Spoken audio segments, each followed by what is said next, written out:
آج کی ویڈیو میں ہم پشتونوں کے ایک بہت ہی بڑے قبیلے بڑیچ کے بارے میں جانیں گے کہ بڑیچ لفظ کا تلفظ کیا ہے اور اس کے معنی کیا ہیں۔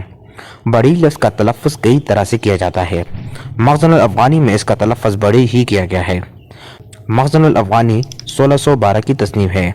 حافظ رحمت خان نے بھی خلاصۃ الانساب میں بڑیچ کا تلفظ بڑی ہی کیا ہے، جبکہ خلاصۃ الانساب 1761 کی تصنیف ہے۔ شاہ نواز خان نے ماسل الامراء میں غلطی سے برنج تحریر کیا ہے۔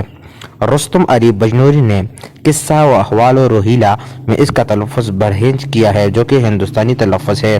یہ تلفظ قدیم اردو کا ہے۔ پشتو جو کہ بڑیچوں کی آبائی زبان ہے، پشتو میں تلفظ بڑیس کیا گیا ہے۔ پشتو میں ڑ کا تلفظ اردو میں ڑ سے ہوتا ہے اور سین کا تلفظ سین اور چ دونوں کی طرح ہوتا ہے۔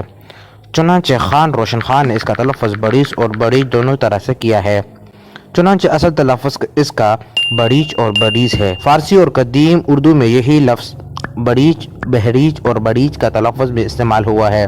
لفظ بڑیچ کا پشتو میں مطلب جنگجو تحریر کیا گیا ہے۔ پشتو انگلش ڈکشنری میں یوں تحریر ہے: Barech, name of an warrior and tribe.